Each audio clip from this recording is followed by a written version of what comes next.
Biru academy के YouTube channel पर आप सभी साथियों का स्वागत है डियर। सभी को गुड मॉर्निंग, वंदे मातरम, जय हिंद। उम्मीद करता हूं कि आप लोग एकदम स्वस्थ, मस्त और खुशहाल होंगे डियर। बात करेंगे आज की शिक्षा जगत से जुड़ी हुई महत्वपूर्ण खबरों पर। सबसे पहले बात करेंगे बीएड पात्रता पर जो रिव्यू के लिए सुनवाई है, जिसकी सुनवाई आज जस्टिस सुधांशु धूलिया जी के कोर्ट चैम्बर पर होने जा रही है।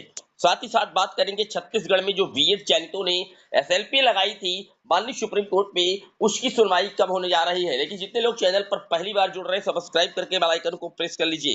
डियर, आप जानते हैं कि 11 अगस्त 2023 को जब जजमेंट आया था माननीय सुप्रीम कोर्ट के द्वारा और बीएड को अवैध कर दिया गया था, पीआरटी लेवल से 1 to 5 से रिजेक्ट कर दिया गया था माननीय जस्टिस अनिरुद्ध बोस और सुधांशु धूलिया जी की बेंच के द्वारा, तो उसके बाद देवेश शर्मा ने एक रिव्यू याचिका लगाई थी। 16 सितंबर 2023 को ही उन्होंने रिव्यू याचिका माननीय सुप्रीम कोर्ट में दायर कर दी थी।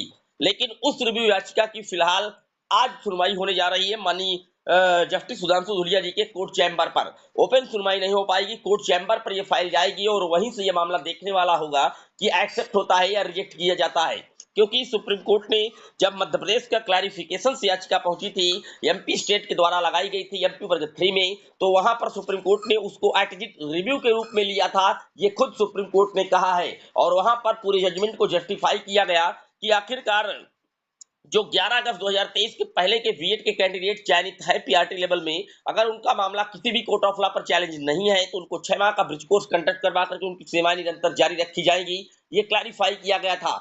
लेकिन रिव्यू याचिका देवेश शर्मा ने जो लगाई थी, उसके लिए आज कोर्ट चैम्बर पर इसकी सुनवाई होने जा रही है जस्टिस सुधांशु धूलिया जी के बेंच पर। क्योंकि जजमेंट के आथर हैं अनिरुद्ध बोस जी का जो कार्यकाल है, वो टाइम ऑफ पीरियड समाप्त हो चुका है और कहीं ना कहीं जस्टिस सुधांशु धूलिया जी के द्वारा आज ये तय कर दिया जाएगा कि रिव्यू पर क्या होने वाला है।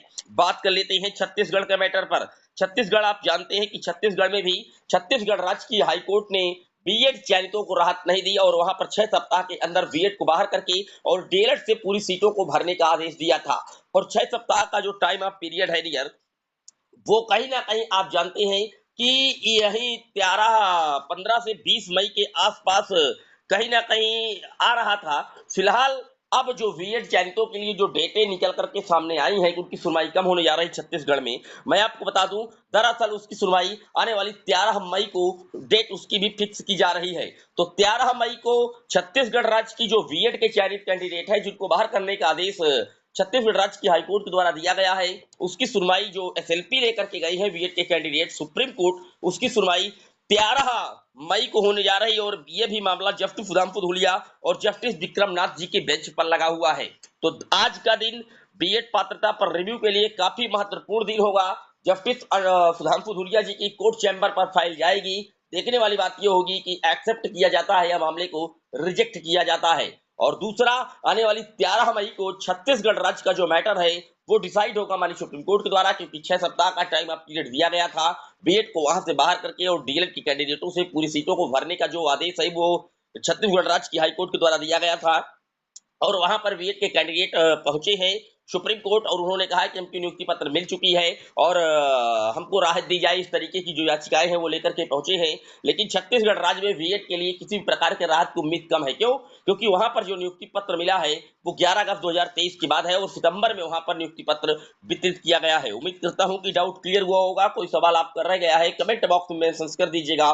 फिर मिलेंगे एक और वीडियो में, तब तक के लिए जय हिंद, जय भारत।